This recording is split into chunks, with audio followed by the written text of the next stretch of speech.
Ladies and gentlemen, welcome once again to the Packernet Podcast. I am your host and resident panelist, as always, Ryan Schlipp. Check us out online, packernet.com. Find me on Twitter, pack_data. Well, I've got a couple things I want to touch on, and so I can't 100% promise you we'll get to the whole 2023 Jordan Love thing. I would like to. We'll see how long-winded some of this stuff gets. First of all, it was 2 days ago, maybe yesterday, but I think 2 days ago, I had talked about FS1 firing. I don't know if they canceled a bunch of shows. They were all failing shows. Nobody watched it.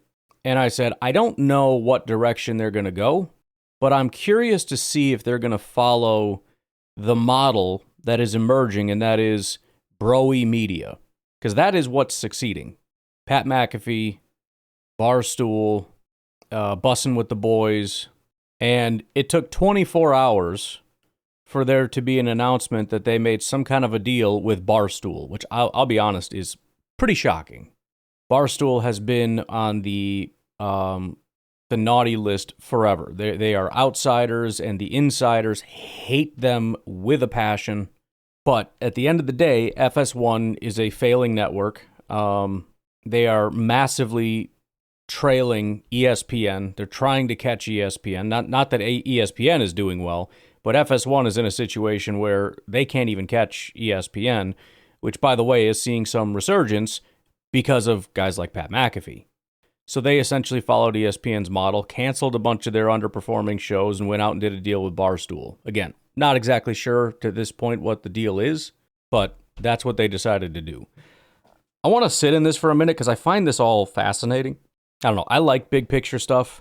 As you can tell, that's the reason I brought it up to begin with, why I asked the question, because I kind of noticed this trend a while ago. And it's not only, it's interesting for a couple different reasons. First of all, it's just interesting to see a big cultural shift happen. It's interesting to see how corporations respond. It's interesting to see how people that are in the industry already and got into the industry during a time of a different culture. In other words, they were probably hired because they were more in line with that other culture. So there's going to be some clashing, but also just interesting watching this play out kind of across the board. I'm trying to think how to say this, because it's not necessarily political. I think actually politics, as the saying goes, politics is downstream from culture. This is more of a cultural change that also is you're seeing it play out there, but you're also seeing it play out here. So it's not true that this is a political thing that's coming into sports. This is a cultural thing that is playing out in a lot of different places, including here. And I think it's happening more rapidly here because this is a male-dominated arena. And so as the culture is shifting in this sort of more male-oriented way, sports have to adapt much more rapidly. Because one of the negative things that's happening is that when you look at the younger people, there is a massive divide between men and women. Young men, young women. Young men are rapidly pushing more in this masculine direction, and young women are moving much more into this feminine direction. So, obviously that's unfortunate because you want young men and young women to find each other based on values and everything else, and there's not a big pool where you're going to be able to find that. Not a ton of overlap, but that's their problem. But as this, young men are coming into watching sports and everything, these people have to make rapid changes to appeal to their audience. And I think the best way I've been trying to float this through my head to kind of articulate what this is I think we went through an era, and I'm talking, this is obviously a very old term. Since I was a kid, this has been kind of the case in the standard, although it's certainly morphed into something bigger and more, you could say, grotesque. But political correctness, I think, is the best way to put it. And that is that it's there are just certain things that you say and certain things you don't say. Obviously, this bro-y stuff, there's no rules. In fact, you get points for stepping over boundaries, right? And so it's kind of like the initial idea was, like basic manners. If your wife says, how do I look in this dress? It doesn't matter how she looks in the dress. You just say she looks great.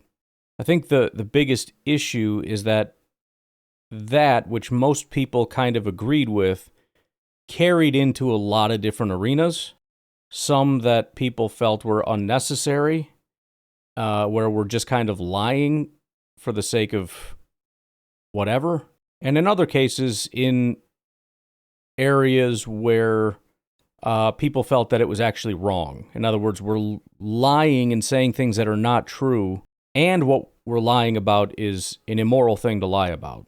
And again, the culture kind of became this thing where a bunch of people lie about things, and then everybody else pretends not to notice that they're lying, pretends not to notice why they're lying, and you get points if you agree with them in their lies. And I kind of made allusion to this not too long ago. I think it was with Acho. Because if I can just be completely blunt, to give an example of where I think this has gone too far, Acho, in my opinion, is just racist.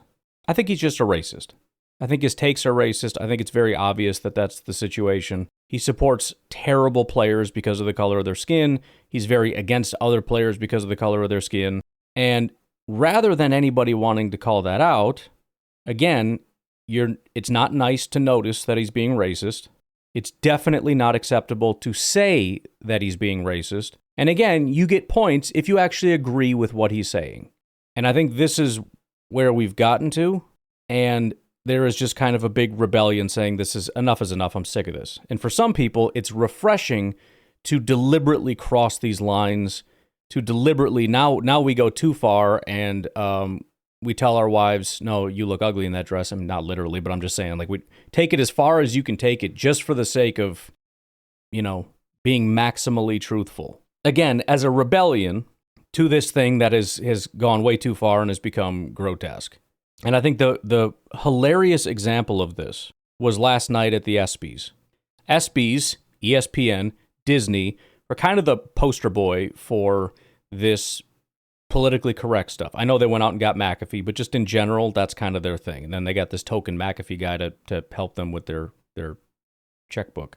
Which, by the way, they all hate McAfee. They hate him. The people there, the producers, the CEO, all that, they hate McAfee with a passion. They don't like him. And the same thing with Barstool. Everybody at FS1 is going to be livid at this Barstool thing. And I'm guessing we're going to see evidence of that. People that work at FS1 are going to put out messages saying that they're not happy with this, especially if they left. People are going to be disgusted by this. If it hasn't already started, I promise you that's going to happen. But Shane Gillis, who is, first of all, a comedian, and it's kind of your job as a comedian to kind of fall in that bro-y category, which is you say things you're not supposed to say. If you're a good comedian, that's what you do. There's some comedians who try not to do that. They're not funny. Shane Gillis is an expert at that, and he is the funniest person alive right now. Shane Gillis went and did the ESPYs, and all he did, which is what comedians usually do, is say all the things you're not supposed to say. And what happened? All the people that are on the bro-y side of things said that was hilarious. The people that are not said that was awful because you're not supposed to say those things. And I'm not going to laugh at jokes that cross lines that I think are wrong because I'm not even allowed to agree with you on these things. I'll give you an example. One of the highlight jokes that's going around, he said, I don't remember the person's name, but 4-time WNBA grand champion or whatever fake title, Jackie Smith is here. And the camera pans on this woman. Everybody applauds. And he says, I'm just kidding. That was my buddy's wife. I knew none of you knew WNBA players. It's funny because the reality is nobody watches the WNBA. It's not a good product. They're really not good basketball players. Again, I know people get mad because you're not supposed to say that, but there are guys right now out in a basketball court that are playing better basketball than what you see in the WNBA. That's the truth that you're not supposed to say. The people in the audience didn't really like that joke because you're not supposed to say that. You're not supposed to expose the fact that the people who say that they like the WNBA, that they believe that it's a good product, that they're big fans of the WNBA, that they're lying. Everybody knows they're lying, but you're not supposed to say that they're lying. And again, they're out there getting a bunch of brownie points for talking up the WNBA, for pretending they're big fans of the WNBA, for talking about the WNBA, and you're kind of taking that away from them. I'm playing along with the game. I'm getting all these brownie points, and now you're calling me a liar, and you're taking this away from me, and I don't like that. So you got people that are trying to toe the line, trying to play the game, trying to walk on eggshells, trying to be polite and say the nice thing and say the quote-unquote right thing and do the right thing and support people and love people and be nice to the women who are playing basketball and be supportive of equality and all these things. And you're coming out here and trying to just tear all that down. And from the Shane Gillis standpoint, it's just the truth, and that's why it's funny. You don't watch, you don't know, you don't care. Obviously, there is the thing between the two women. There's the one girl who's actually quite good at basketball, and then there's the other one who I don't know much about her other than her whole thing is kind of like being the arch nemesis of the other girl, which of course is a big racial component, which again, you're not supposed to notice. The girl who's really good at basketball is white, and that's why she gets no credit. That's why everybody in the WNBA hates her, but you're not supposed to say that because you're not supposed to notice. So that is the divide right now. And obviously both can go too far in either directions. What I'm saying is one has been the order of the day, and it has already gone way too far. And now you're seeing the backlash. And no question that is going to go too far, where you say mean things just for the sake of saying mean things. There's already been scandals and controversies of McAfee and Barstool and everything going too far, which is why especially these other people hate them. But that's just where we're at right now. There is a big shift, and the established media types absolutely hate it because they are the politically correct folks, and they are entirely embedded in these organizations, which is why it's going to be funny to watch these things play out. It's also why they seem to be kind of just separate. You don't see a ton of like Pat McAfee in the ESPN studios with the ESPN guys doing these stupid talk shows. It's just, you just keep doing your thing, we're going to siphon money from it. But you stay out there and stay away from us. And I'm guessing that's what Barstool is going to be. We're going to pay you a bunch of money, and you siphon some of your audience to us, or we're going to put the umbrella of our network so that when they all flock to you, they'll be watching our network, and that'll bump our numbers up. Now, again, I hope that this shift doesn't completely take over, because I find the people who choose to be wrong on purpose to be the best content for me, because it's very easy to call them stupid. I haven't been as successful with some of these other guys. Aside from Pat McAfee calling Brian Gutekunst an idiot, I don't know that I've ever really been able to highlight them. I'm sure they have a lot of things that they say that are wrong, but they're not like hot take machines. You know, the things that like get cycled around because they're so stupid they're clickbaity. I need that stuff like I need oxygen, man. So if you're asking me, I'm not in favor of the Broy shift. First of all, again, I don't find it super entertaining. I don't really watch it. I appreciate, I'm guessing as you can tell from the kind of person I am, I'm very much a person who gets annoyed when someone's opinions, biases, feelings, whatever, get in the way of what the truth is. So the Broy guys that go too far in the truth direction would be generally my preference over people that lie for the sake of being nice. Again, you can go too far in either direction. But since I don't find any of it entertaining, if I had to choose a medium to listen to, it would be the Broy guys. However, for my podcast, I need the people that just say nonsense 24/7. But either way, I find the whole thing, I just find it interesting. I don't know. From afar, sitting back, observing, that ESPYs thing was super interesting to me because it was a clash of two cultures.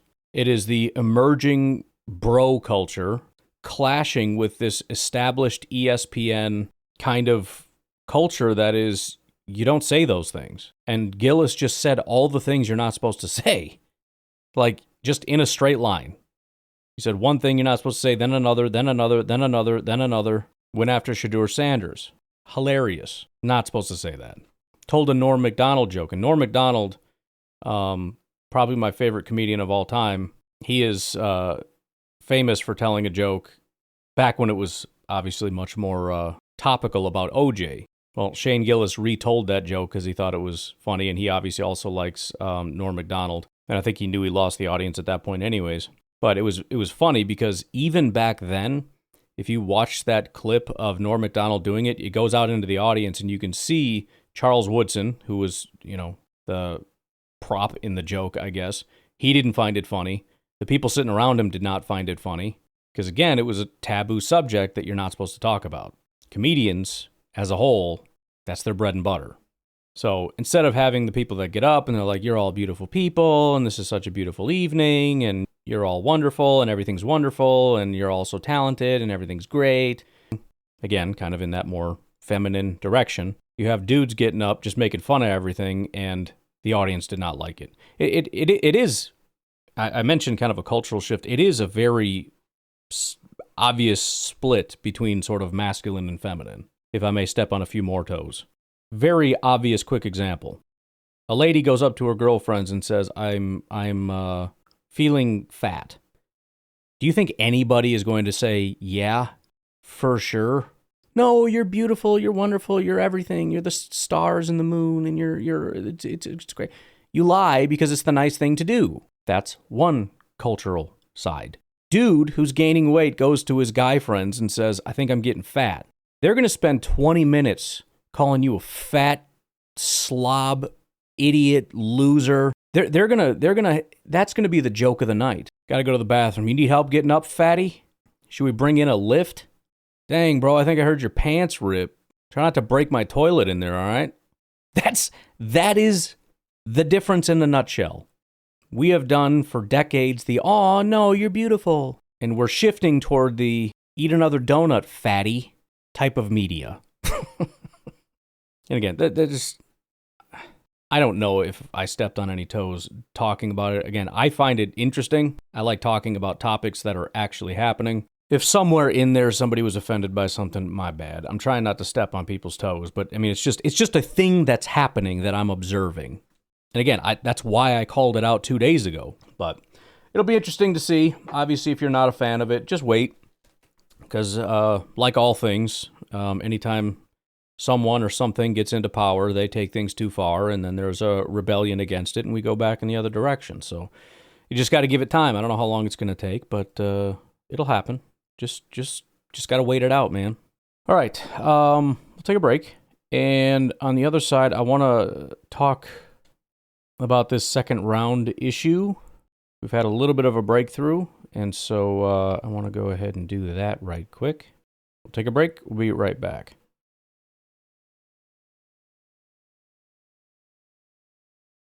All right, so a little bit of progress on the whole second round thing. The 49ers signed their second round pick defensive tackle Alfred Collins to $9 million guaranteed. The rookie deal is worth $10.3 million over 4 years. So $9 million of the 10.3 is 87% guaranteed. So it's not 100%. So we've kind of cracked through. The hope, obviously, for a lot of people is that this is going to open the floodgates for a lot of other players to start getting signed. I'm sure there's going to be still some battles. The guy immediately after probably still wants some guarantees or whatever, but it should move the needle a little. I went ahead and looked at all the 2024 contracts in the second round, what percentage was guaranteed, et cetera, just for comparison.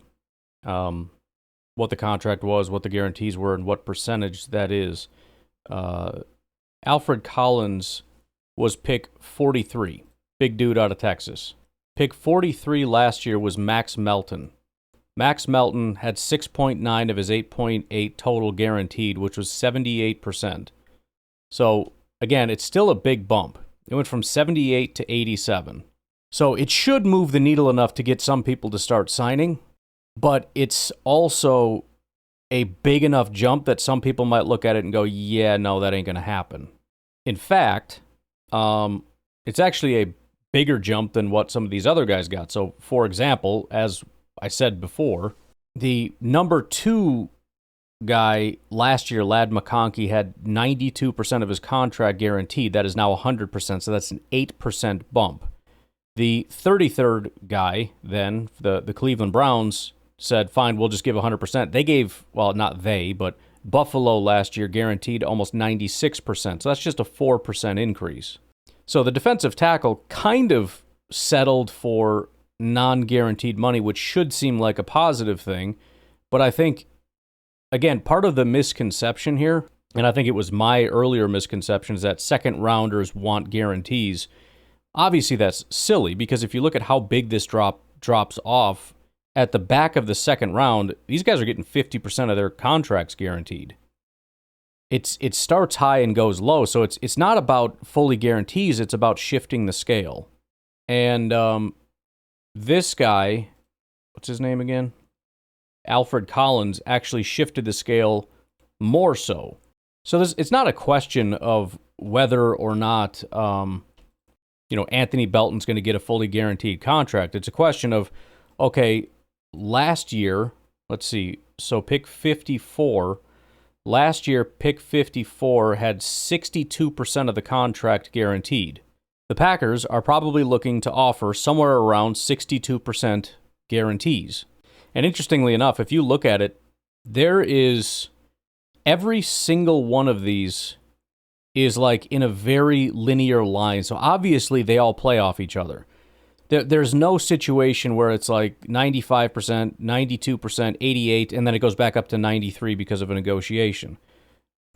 The guarantees last year were 96, 92, 88, 86, 85, 83, 81, 80, 79, 78, 78, so 78.7, 78, 77, 76, 74, 72, 71, 69, 68, 66, 65, 63, 62, 60, 58, 57, 55, 54, 53, 52.8, 52.6, 52.5, 52.4.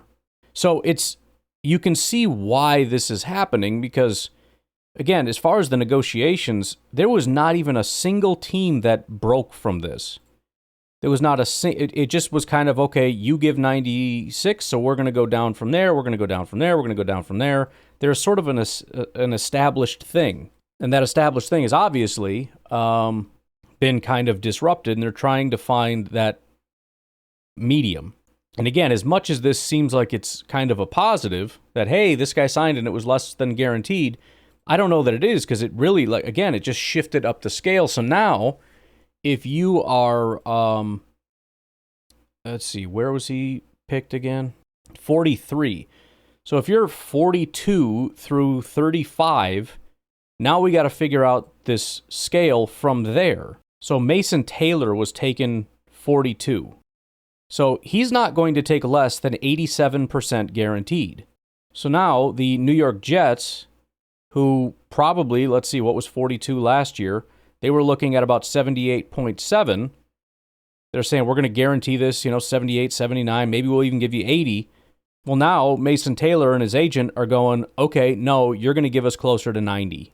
And then it's going to go from there. And likewise, Donovan Eziraku over in Dallas at 44, there's probably an understanding that it's not going to be more than 87.4, but it's a question of how much do we go down from here. Now, again, it should kind of set these things off, and hopefully we'll get some here in the, I thought maybe we just got another deal here, but somebody just got signed on some nonsense. I would think this would set us off some chain reactions in terms of kind of closing the gap. Okay, we know the top two are fully guaranteed. We know that 43 is 87%. We should be able to get some deals done kind of in between and get these rocking and rolling here. The question is, are some teams teams and agents, are some teams going to kind of rebel? Because again, a lot of teams are probably still looking at last year going, I don't care. I'm not doing that. That's crazy. But we'll see. And by the way, there's some people just throwing it out there that are saying things like, well, the Packers typically guarantee this much for their second-round picks. Just to reiterate, that's not really a thing. The Packers don't guarantee X amount based on second-round picks. It depends on kind of where the scale is for guarantees based on where in the second round you got picked. That has more to do with what the Packers are going to do than anything else. So, for example, the Packers had Edger and Cooper at 45, got 76.4% guaranteed. Javon Bullard got 55.7% guaranteed. They're both second-round picks because it's not about second round. There's also probably going to be some third-rounders that are kind of pissed because if this shifts the whole scale up, the guy at 64 is going to get a raise from like 52% up to, 58, 60%. And then at 65, it's going to drop off down to, 49% or something, which is going to be a big question for next year, right? I mean, is the guy in the third round at 65 going to just accept things, or did the entire, why wouldn't it shift the entire scale up? I'll tell you what, why don't we take a break here? I got something else I wanted to go over, and we'll see what happens. This might be the last thing we do, actually. We'll take a break. We'll be right back. So, first off, shout out to Drew for sending this to me. They released a 2025 draft market research and economic impact report. So, obviously, I went and ran that through the old robot to see what it is we can glean from how the draft went. Here are some of the findings. Comprehensive market research and economic impact study on the 2025 draft from you-know-when, prepared by Sports Impacts, a firm specializing in sports industry analyses since 2000, led by Dr. Whatever, expert in sports business. The report uses on-site surveys of 2,057 respondents, data from NFL ESPN partners, and in-plan software to estimate impacts. It covers fan trends, visitor feedback, economic fiscal benefits for Brown County and nearby counties, for example, Outagamie and Shawano. Event highlights and attendance. The draft at Lambeau Field in Titletown drew massive crowds with reported attendance of 600,000 over 3 days, 205,000 on Thursday, 175 on Friday, 220 on Saturday. Estimated unique attendees, 362,588. It created national media buzz, community pride for Packers fans, and a homecoming vibe with many non-locals staying with family and friends.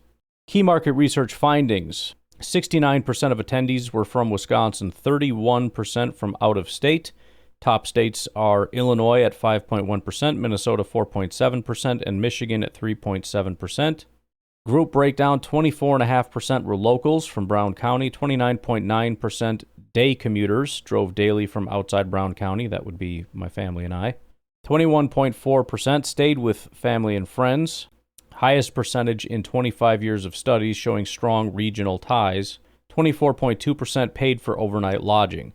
Over 50% were locals or day commuters, non-Wisconsin fans skewed toward overnight stays.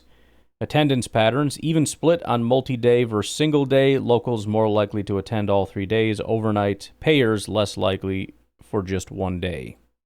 Past draft attendance, only 8% had attended prior NFL drafts.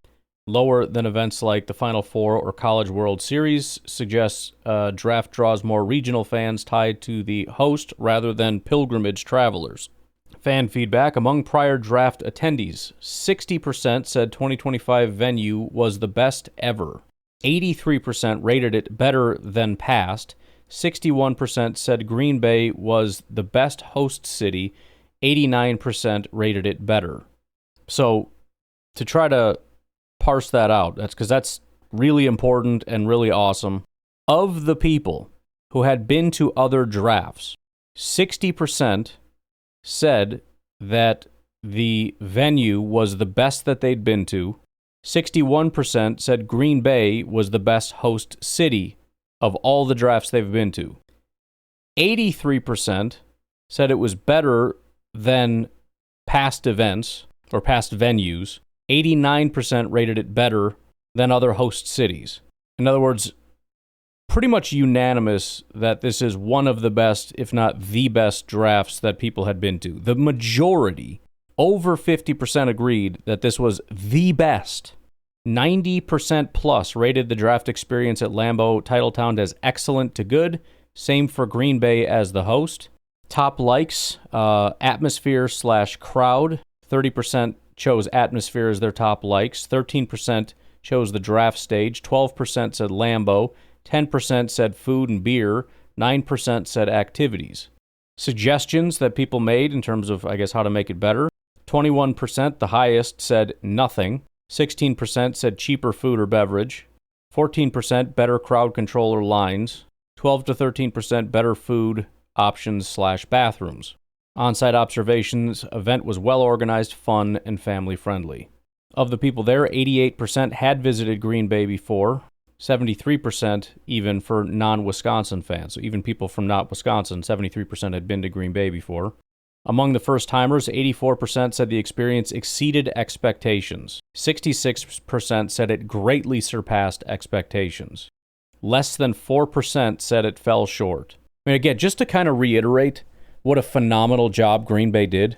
I mean, I said it exceeded my expectations. I didn't really have massively high expectations. I thought it would be insanely crowded. I went because it's a once-in-a-lifetime thing, but I think expectations across the board were relatively low, that it wouldn't be able to live up to some of the bigger cities. I mean, Detroit obviously was garbage, but some of the other ones, phenomenal. Word association, and this is pretty funny. Prior to the visit, word associations with Green Bay: cold, small, slow, boring, fun. Post-visit: amazing, awesome, welcoming, friendly, fun, cool. Among repeat visitors, 83% visit annually. Popular spots visited: bars and restaurants, Quick Trip, obviously, Stadium View, Kroll's, downtown Green Bay, Titletown, Appleton, Culver's, museums and parks. Travel and lodging, 85% drove, 74% non-Wisconsin, 14% flew. Don't really care how much they paid for lodging. Spending daily per person medians by group. The day commuters, $52. People staying with family and friends, $68. Overnight, $86. That's pretty cheap. I mean, it's per person, but that's cheap. And it certainly isn't how much we paid per person. On-site sales, concessions, and merch, $9 to $10 million in total. It says, but much not retained locally. For example, NFL Delaware North got a bunch of that. Economic impact estimates. The broader region, Brown County plus nearby counties, direct spending, $63.2 million. Total spending with multipliers, $104.8 million. Value added, long-term income, $55.8 million, which is $33 million in labor, $2.7 million in taxes, $20.1 million property income. Brown County only. Direct spending, $43.4 million. Total spending, $72.9 million. Value add, $37.9 million. Impacts include fan participant spending, NFL ESPN ops, some pre-draft prep included. Fiscal impact estimates, taxes from non-local activity. The broader region, direct $5.3 million, $2.3 million regional tax, $3 million state tax. Total with multipliers, $8 million. Brown County, $3.7 million direct, $5.8 total. Direct sales/room tax, Brown County, $956,000. Regional, $1.9 million. Comparison to the 2024 draft in Detroit, 2025 impacts smaller due to lower attendance, 362 versus 467 for unique visitors, and smaller market. Detroit, $78 million direct, $128 million total spending, $84 million in income. Fandom insights, 79% of the people there were Packers fans. Next were Bears and Vikings fans, 3 to 6%. Engagement on average, 1.5 games attended per year, 6.2 watched per week, 9 hours of content per week, 3.6 hours fantasy football, I guess. Non-Wisconsin was slightly more engaged in media and fantasy, which makes sense. You're more likely to find kind of casual people willing to kind of walk up the street to go to the draft than somebody who travels from out of state. Lodging data, $7.1 million, which is up 206% from 2024 comparable week. Average occupancy, 67%, which is up 13%. Wednesday through Friday spike was up 230%. Final takeaway, the 2025 draft was a massive success, boosting the economy by tens of millions, showcasing Green Bay's charm, which was exceeding expectations for many, and uniting fans in a regional celebration that highlighted Packers' national passion and positioned Green Bay as a top NFL event host. So, again, great job by Mark Murphy, the team, everybody that helped to put that together. That was pretty phenomenal stuff. Well, it is the 18th for you, which means today is actually the day that the rookies are coming back. So, we talked a little bit about the, here we go. So this is, again, we're getting down to the wire here with Anthony Belton. Friday, July 18th, again, presumably when you're listening to this, Anthony Belton needs to be in Green Bay. Now, it is early on Thursday for me, so I'm hoping by the time you hear this, the deal has gotten done. Some good news here. I see the Bears and second-round defensive tackle Shamar Turner have agreed to terms on his 4-year rookie deal. I think I'm going to hold off on saying goodbye. I want to see the details of this because I think it's important. But obviously these things are starting to open up. Hopefully Belton is getting signed in the next 24 hours. Rookies are reporting. Then we've got the weekend. And then finally, starting next week, we're back in action. July 22nd is when the entire team needs to be back. And the 23rd again, which is, we're talking, 5 days? Oh, here we go. Jaguars have signed. Oh, that's 4th-round pick. Dang it. I was like, yes, we're rolling now. 4th-round pick, Jack Kaiser. All right, fine. You idiot. How do you not have everybody signed except your second-rounders, all right? Get in the game. But we are just about back to real football. Again, I got to get rocking and rolling on this 53-man deal. I've been working on my other website that I think I'm going to... I got it to where I think I'm ready to start inviting people over. I'm going to have a initial group. So I'll reach out to a few people personally, and then I think I'm going to head over to Patreon and drop a link over to the site. Very, very excited about it. Again, it's NFL draft focused. So if you're not a big NFL draft person, it probably won't appeal to you. If you are, it could be, I'm hoping, the idea, a massive resource for you. If you like to kind of just dabble, as I do, like a lot of people do, it should be a great resource, completely free. But again, since I kind of have that settled a little bit, I need to get back over to Packers games, get that set up so we can get the 53-man roster builder completed. So again, please remember packersgames.com. I'm going to get some of the poll questions up. All the tools, again, are completely free. So if you have any questions about contracts and whatnot, that was another thing I was thinking about talking about today, because Bears fans are over here bragging, doing backflips about what a great deal their guy got compared to like Sauce Gardner. And again, it's really not that different when you look at the details. And also, again, if you have any thoughts in terms of this would be a cool thing, a cool resource to have, I'm in the mode of just wanting to build every cool thing that I can. So let me know, and I will see if I can get after that. I'm going to take a personal break and see if I can get the details on this Bears thing, and that'll be the last thing we do here. Well, I've given it like an hour, and they still haven't given me a number on that contract. So we can just check that tomorrow. Hopefully by tomorrow everything will be done, but we'll check back in on that. As for that, though, I'm going to get going because I want to get Packernet After Dark rocking and rolling. So you guys have a good rest of your day. I will talk to you tomorrow. Have a good one. Bye-bye.